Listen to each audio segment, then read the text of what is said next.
Hello and welcome back to the channel. Today I'm playing landmine chess, where each side picks 3 squares to place secret landmines. If your piece lands on a landmine, it explodes. I'll be playing against the developer of landmine chess, Angela. Hi everyone, my name's Angela. I'm the developer of landmine chess. This is my passion project and hobby. Very excited for you guys to see it. And also, yeah, playing against Tony today. Hopefully I don't lose 0-3. My goal is to just win at least one game. We'll be playing a best of 3. Let's get started with game number 1. Alright, game number 1, we do have to place our landmines. I'll be placing mine in ranks 3 and 4, and she'll be placing hers on ranks 5 and 6. Now, I'm not really sure what I want to do about this. I think I should try a couple of different strategies. For the first strategy, maybe I should just place them on like some common squares where pieces would land. Like, I feel like bishop b4 is a pretty natural move. I feel like bishop g4 is also a pretty natural move, and maybe I should place one in the center. Since my setup is usually like d4, c3, e3 to have that London system set up, e4 is usually a pretty weak square, so I'm going to place one on e4 as well. I know he's a London player, so he's probably going to put his bishop, was it here? You know what? I'm not even going to do calcs. I can't out-calculate him. He's a much better player than I am, so what I'm going to do is I'm just going to randomly put pieces somewhere and pray that it works. Maybe if I baffle him with my stupidity, it will work. All right, the board is armed, and I do get to play first, so let's start with pawn to d4. I am going to play my usual London system. Oh, I forgot that we have arrows, and they're purple. Watch this. He's going to move this pawn. Called it. What I say. End the video right now. You're welcome, guys. Okay, I'm gonna match that. Oh, and I can highlight squares as well, so I can demonstrate exactly how I'm going to finesse this victory. Okay, she leads with pawn to d5. Obviously, her landmines can't be on the 3rd and 4th ranks, so I should be totally fine to develop as normal. It's just when I start my attack that I have to be very careful. My goal is I'm gonna try and bait his bishop here to like go over to this square and then boom, explode. So let's see if I can successfully bait him. You know what? I'll also play my bishop there. On the other hand, I could also play a little bit recklessly and just throw pieces at her face. Okay, we do have a symmetrical setup. I'm gonna keep developing as normal. I have a funny feeling she probably did something very similar. Knight's coming in, a little spooky. I'll just develop. I'll bait that bishop to come and check my king. Oh, I bet he's shaking in his boots right now. If I had to guess, and this will be very funny in post if I'm totally wrong, but if I had to guess, I actually think that she's placed her landmines A on e5 for certain, like almost 100% guaranteed, because she's anticipating knight to e5. I'd say her second landmine is either on b5 or c5, and the last one is probably on g5, like almost guaranteed. I just feel like it's a very intuitive setup. But okay, I'll keep developing my pieces. I'll challenge her bishop, maybe offer a trade. Oh, it's happening. It's happening. The bishop is coming. Okay. I'm just gonna pretend I don't notice it. And I really do think this is where her landmines are. I wonder if I can just keep those squares highlighted. Let's play bishop d3 and offer a trade. Maybe I'll move the knight somewhere else completely. Ah! Darn it. This is my guess. This is my guess as to where her landmines are. I genuinely think we're perfectly reflexive. Now, do we think there's a bomb here? You know what, YOLO, let's go for it. Oh no. Oh goodness, yes! She did in fact place a bishop on g4. Okay, wait, if she's placed a bishop on g4, that either means that she doesn't think I have, or rather, she hasn't placed a landmine on g5, or she just didn't think that we would actually like reflect each other. But either way, I do have an extra piece now, so now I really have no reason to play too aggressively. The pressure is basically on her. Dang it! He got me, folks. He got me. This is so mean. I'm tilted. I'm so tilted. I'm so tilted right now. Okay, you know what? I just gotta relax. Just gotta chill. Just develop my pieces. Just develop my pieces. Okay, bishop to d6, 0% chance I'm playing bishop g5, and much less knight to e5. I feel like both of these squares are bugged. So, since I am up material, I'm just gonna trade off pieces. So far, it seems like all of his pieces are here and below. Well, except for this piece right here, because it went on a square that he knew was safe because I put my piece there. But it seems like he's playing very, very conservatively. I think because this is the first game, he's probably being more conservative. But once the future games come, I think he'll be more aggressive with how he plays. I also feel like as she continues to develop, I will learn more about where she does and does not have landmines. Like guaranteed there can't be one on f5 because there was a piece there. Obviously d5, e6, knight f6. These are all squares that that cannot have landmines, and I guess d6 as well. Now let's continue with, I guess here's another thought I had. If she does have landmines placed, like on c5 for example, I would want to discover that with a pawn, because I really have nothing against losing a pawn and getting rid of one of her landmines. But I feel like if I play c4 right now, we'll just have a trade, and she'll undouble her pawns. So we'll continue with pawn to c3, kind of a lame way to approach this, but I feel like it's the safer way to continue here. Oh, interesting. I guess his idea is to put the queen here and check me maybe, but I wouldn't be too scared. Almost want to bait him into that. So how about I just move my horsey here? Okay, again, there can't be a landmine on c6. The question is, how do I actually like develop this position? I guess castling is always a good idea, so we'll do that. I'm very curious to see if she pushes e5, because it's an absurdly natural move. You have these doubled pawns, you have knight defending e5, you have the possibility for a fork if you place a pawn on e4. All of these are hints that you should play e5, and A, you undouble your pawns, or B, you threaten a fork. But I feel like she can't play that. I feel like she has landmine on e5, so she can't make that move even if she wants to. All right, she castles out of the way. We'll just play, how about just queen to e2. Slow and steady wins the race. I am down to a minute and she's down to 30 seconds, so I might not even have to win this. I might be able to just flag her. I actually feel like a lot of his bombs might be here or here or here or here because he's castling this side, but there's like a layer of protection probably, which is why he's castling that side. Maybe I'll go for a little on break. Yeah, how about let's just go here. Oh shoot, I only have 10 seconds left. Not to mention she is down to 12 seconds now, so I have very little hope that she's going to pull this off. Okay, rook to e8. If she doesn't play e5 now, we can guarantee she has a landmine there. I've been yapping too much. No. Oh shoot. Oh, she doesn't. What? Where on earth are her landmines? Are they all just like in front of her king? No, they can't be on f5. We already established that. Where did she place her landmines? I'm so confused. Okay, so this is a problem because she is threatening a fork, but if she pushes, then that pawn explodes, so I'm not actually in danger. Let's go g4. Let's just play super aggressive. Oh, he's taking his sweet time. He's scared. He's shaking in his boots.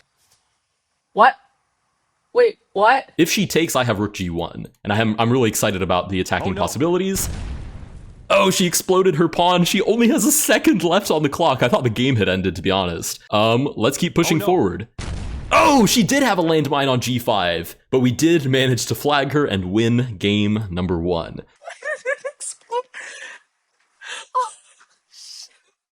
Oh no. Oh man. Okay. We're going for a rematch. Okay, so she had a landmine on b5, g6, g5. Oh, okay, so I guess she's just played like really protective. All right, let's move on to game number 2. Okay, I know the strat now. I can't think too much, right? Because clearly I can't out-calculate or outthink him. I'll need a lot more time to think the same number of steps as him. So I think the trick here is to I'm just gonna castle. You know what? I'm gonna castle here, kingside, as quickly as possible. I'm gonna add a layer of protection so that nobody can come in and checkmate me. So I'll go like here, here, here. All right, game number 2, I have the black pieces this time. I'm very tempted to play similarly, but I feel like that would be boring. So how's this? I'm going to just defend the entirety of my queen side. And my idea is I'm going to throw all my pieces on this side of the board with full confidence that there's no way she can penetrate on the queen side because I'm literally defended via 3 bombs. So we'll see what she decides to do about this. Okay, move fast, move fast. Throw him off with a king's pawn opening. All right, the board is ready. I feel like her first move will also be very telling. Okay, never mind, it's just e4. It's like the most common move ever. I'm going to meet e4 with e5. How's that?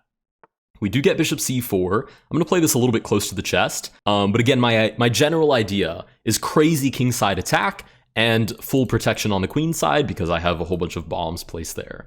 Okay, I can offer this trade. It does double my pawns, but again, I'm literally leaning into this kingside attack very, very heavily. I could castle queenside and just have my king out of the way. I could also castle kingside now, and my rook would be looking down the f-file, which I would be pretty happy about. All right, knight c6 to follow.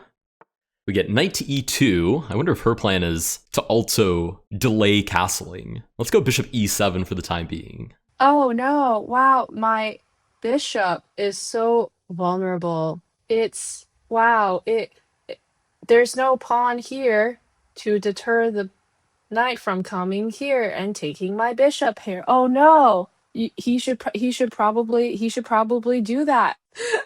He can't even hear me. I don't know why I'm doing that. If she's going to delay castling, okay, perfect. I was going to say then I'm going to do the same. But now that she's committed the king, I'll play queen to d7, and I have basically no fears about just castling queenside and throwing all my pawns down the left side of the board.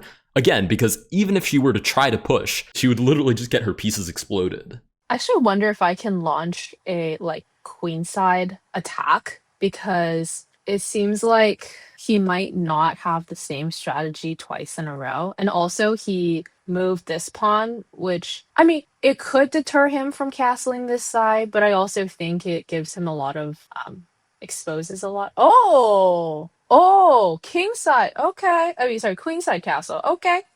I see how it is.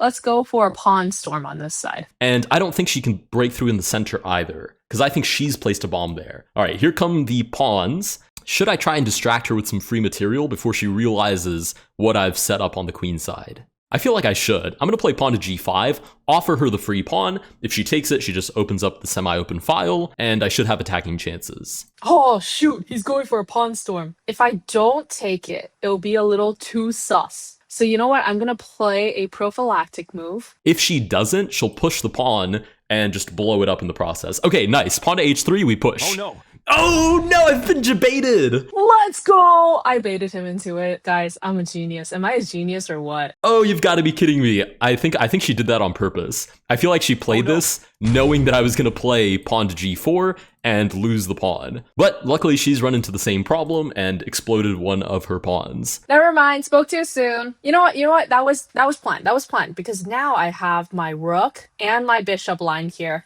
I'm a genius. That was totally all planned, guys. Totally all planned. Wait, what if we have the same plan in just opposite directions? What if she just has all of her bombs here?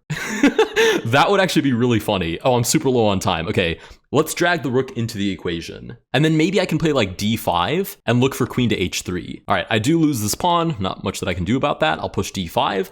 If she takes, I take back. Opens up the diagonal for the queen. I'm targeting the pawn because g2 doesn't actually defend h3. All right, she does in fact take. Of course I'm going to take back. Queen to h3 is now a very concrete threat. Not gonna ask questions. We're just gonna take stuff. Yeah, I think so. I think this works. I will say, admittedly, c5 and b5 aren't doing all that much to defend my position because she's not actually trying to enter through these files. Now that she has a single file open, that's really all she needs. But she does push d4. Now, she had a pawn on e4, so e4 on my behalf is totally safe. Now, folks, do we think there is a bomb over here? Because that seems a little sketch to me. It's okay. They can move their pawn further in. Shoot. You know what? I'm going for it. But if you close up the center, yes, there goes her knight as well. Her army falls so quickly. Not to mention I'll take on h3 as well, threaten mate in one move. I knew it. I called it. I knew it. Dang it. It's okay.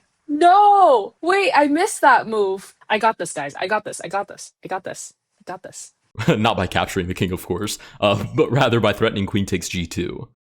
Okay, I was honestly going to say this wasn't going to hold up too much longer, but we've grabbed another piece as well. All right, knight comes out to play. I can't just stick around. So I'll move back to h6 and pin the knight to the queen. Oh, I'm down to 27 seconds. Holy cow. I desperately need to pick up the pace. Okay, we'll go bishop d6 and target the knight, which obviously can't move because of queen to h2, and obviously has no way of being defended more because that pawn is pinned. Why are you doing that? Why are you so mean? It's not nice. You know it's not nice, right? Oh, shoot. What's the strat here? I don't even know. Do I even have enough defenders for it? Stop playing so well, Tony! So either the queen falls, the knight falls, or I get checkmate. Screw it. F it. I'm just gonna start attacking on this side. I don't care anymore. You can have the knight. All right, rook to a4. I think just allows bishop takes. I'm hitting the queen. I'm hitting h2 coordinated with the bishop, which is a mating threat. So something's got to give. We do, in fact, get checkmate on the board. She did actually do the exact same setup. She set up g3 and f3. Guys, I'm actually tilting. I'm actually tilting so bad. I'm gonna see like comments with, it's just gonna be 24 people being like, yo, why she miss checkmate? Why she miss? Y'all have no idea the pressure I am under. With that, I do technically win the best 2 out of 3, but I think we should play one more game just for funsies. Oh no, I might literally go 0 for 3, guys. I feel like to make the video interesting, he's probably gonna do something where he makes it harder for him, or he purposely blows up his own pieces this time just to get more suspense going. So you know what? I'm gonna play along with that. I'm gonna play along with that charade, yeah? Game 3 of 3. I have the white pieces again. I've tried the strategy of just defending myself with a whole bunch of bombs. I've tried the strategy of choosing very select squares. I wonder if there's anything else that I can do. Is there any like trap that I can set that I feel like would be funny? Okay, what if I just set up all of my bombs directly in the center? Maybe this is like the worst idea I've ever had. But what if I just like do this? Set all my bombs up directly in the center of the board and then just play around it. Because I'm guaranteed some control of the center just because I have bombs literally placed there. So let's start with B3. No London system for this game. I'm going to play this one a little more creatively. What? What is this? That's crazy. All right, pawn comes to E5. Let's go knight to F3. We're baiting pawn to E4. Okay, she's grabbing total control of the center. Oh, I could have grabbed that free pawn. Why didn't I take that? And it was a guaranteed free pawn as well, because there can't be a bomb there. There's a pawn already. What if I push? What if I push? Chat, what if I push? I'm threatening to take this pawn, though. Okay, she does push the pawn. Now that I think about it, that's not the best thing in the world. I feel like losing a pawn to a bomb is like the best case scenario, but okay, I'll take it anyways. I feel like every single time I've stepped on a bomb so far, I've called it, but somehow there was a part of me that's just like, go for it, why not? Let's continue developing. We'll go D3, knight D2. Sweet. And maybe I can sniff around for where her bombs are. Can't believe I'm losing at my own freaking game. This is so tilting. I feel like maybe that's the meta. You kind of just push your pawns, because you'd rather lose your pawns to the bombs than, obviously, any other piece. Wait, can I just take this? Haha! Yes, my tricks have worked! I've taken here, and I'm now threatening to win myself a free rook. I missed that move! Why are you so mean to me? Wonderful news. All right, gimme, gimme, gimme. So her bombs have to be somewhere here. And she's actually knocked out a whole bunch of squares. Like, it can't be on E5. Now it can't be on F5 either. Or rather, they cannot be on F5. D5, C5, C6, F6 are all safe. So where on earth did she put her bombs? To be honest, I guess it doesn't matter that much. We're up a rook. So all I have to do is just trade off my pieces. You know, guys, I have a way to prevent a 0 for 3. It's called... whoopsies, somehow the server broke and I just like completely destroy the entire instance. Oh no! I guess that game ended in a draw? Nah, that'd be crazy. Unless, nah. I feel like he definitely knows where all of my, like, he knows this somewhere here, somewhere in this like square right here. There's like bombs. He knows that. I think he knows that. I wonder if he's gonna play this move. Oh, but wait, no. I think he's scared of expanding on these squares. This one, this one. I wonder if these three are the bomb squares. I will say she has an enormous lead in development, which normally wouldn't be concerning, but she's so far ahead that I'm feeling a little bit claustrophobic. I was gonna say I should move my pawn and develop my pieces to castle. That kind of walks into the semi-open file, which I'm not super excited about. So what to do? You'd imagine I should castle queenside. Okay, this is such an ugly move. But let's go queen to C1. The idea is pawn to C3, queen C2, long castles. Huh. Interesting. I'm gonna castle here. Yeah, I'm gonna castle. Oh, okay, she does in fact castle queenside.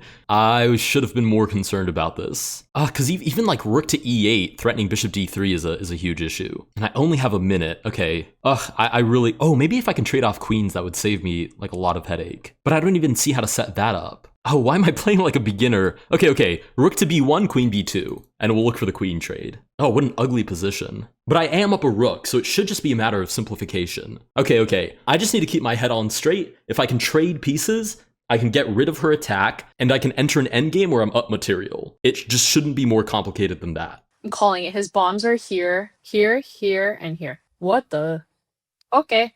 I mean, I'm just gonna move this here. Line it up with the king. Make him extra uncomfy. All right, we do get rook to e8. Obviously, c3 is completely out of the question because of bishop takes. So let's offer a queen trade. I hope she tries to block it with one of these minor pieces. That would be spectacular because not only would it take out one of her pieces, I would win the queen right after.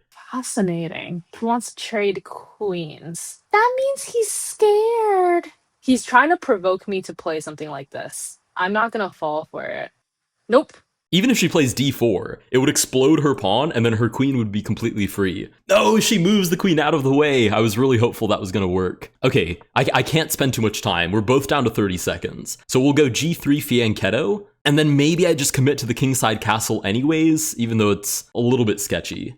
What if I drop this? You know what? I'm gonna drop this back. I'm just gonna harass that queen. Okay, bishop goes back. I really want to like bait her into playing something. You know what? Let's go c4. The pin is temporarily cut off, so bishop d3 isn't a threat. So let's just go for the king side. If she takes, I take back with the pawn. That would be amazing. Okay, instead we get bishop f6, threatening to take out my queen. So you'd imagine I should definitely move her out of the way. We're both down to 15 seconds. We're both cutting it very close here. Oh, shoot. What if I just harass him nonstop? Maybe I could force a draw. Oh, shoot. What if I... Blah, blah, blah, blah, blah, blah, blah, blah, blah, blah, blah, blah, blah. She's down to 3 seconds. 1 second. She moves. I will take. And she does, in fact, flag the game. We do manage to run away with all 3 victories. Dang it! Guys, I think I... Okay, that was the closest. That was the closest I was. I want to see where his bombs were, though. Shoot! It was here? Dang! I thought it was gonna be here for sure. I crumbled. Rah! Hello? I reign supreme. Oh, Let's go. No. I was tilting so bad. Oh my gosh. I'm gonna be honest, I'm not totally sure I ever like established a strategy. I tried a different strategy out each game, and each one felt more questionable than the last. Did you actually like have a method to the madness? No, I didn't. Not at all. I placed random bombs and I was like, I think he's gonna play a London, guys. But I think I placed it on the wrong square. Nice. Just setting up liabilities in the position. Oh my god. If you guys did enjoy this video, please consider liking and subscribing. You can check out Landmine Chess in the link down in the description below. Check it out for yourself. Thank you guys so much for watching, and I'll see you guys in the next one.